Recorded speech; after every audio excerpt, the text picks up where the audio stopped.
What is the latest with Josh Jacobs and the Raiders? The latest. Okay, I'm sorry to cut you off, but I think my guess is he'll be back before the first game of the season. He's not happy, clearly. I think, but kind of we need to see the fate of running backs in this league. It's not a lot of leverage for him. I think to walk away from $10.1 million, which you get on the franchise tag, that's a lot to ask. And no matter how mad you are, that's a big stand to take. I'm not sure he's going to be able to do that. So my expectation is he'll be back before that first game. Any threat that the Raiders might rescind the tag and just say we'll split up your $10 million amongst other running backs and go that way? No, they want him back. I think they're confident once he gets back, it'll be okay. I think they clearly led the league in rushing last year. He's very talented, and they think 10.1 is a good price apparently, and so they are happy to pay that price when he shows up. So obviously the Raiders are in this situation because they didn't pick up his fifth-year option when they could have, and then he goes and leads the league in rushing. Why didn't they pick up his fifth-year option, Vic? Well, I feel they weren't that sure how good he was. I think they watched the tape and it was good, but not really that caliber of guy, not a guy you can really build around long term for the future. So I think they were willing to go ahead and let him play out the contract and probably not bring him back in the following year. And I think he went ahead and ruined that plan by running for a billion yards and playing every play and breaking every tackle. So I think he obviously was better than I thought he was, and he's a very important member of the team as far as the locker room goes, and the guy players look up to, and the guy definitely wears his heart in his sleeve, and definitely plays everything he has. So the guy you want in your locker room. So I think they realized that, and they brought him back with a tag. Do you think that's playing out, the fact that they didn't pick up his fifth-year option and made him prove it is something that is still stuck in his craw, Vic?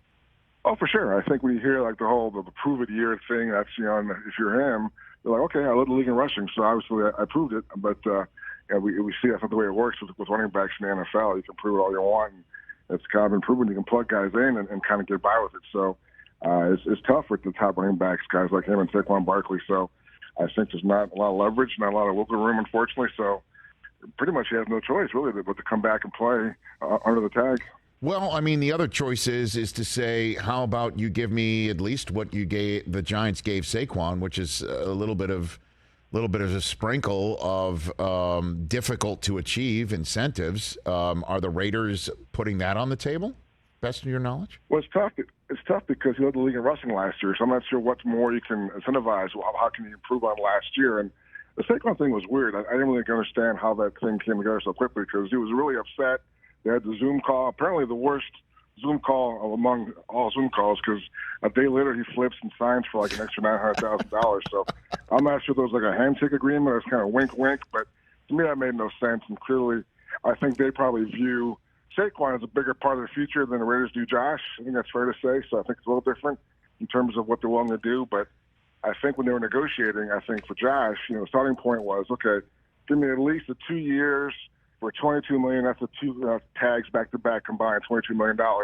That's a starting point, but they never got to that point. So for him, it was really a no-brainer, but not to sign. Well, I guess what they could do is say lead the league in rushing again. You get a certain amount of money. You can also put an incentive on touchdowns. You could put an incentive on receptions. You could put an incentive on snaps, right? I mean, there are ways to do this. The question is, are the Raiders doing anything other than just saying, sign the tag, come back, and let's play football, based on your knowledge? Yeah, you're right. There are definitely ways to do it, and they might still be able to nudge a little bit. I think there was a video clip from the game last week where some fan was yelling at Dave Ziegler about Josh Jacobs. He's like, hey, give him some incentives.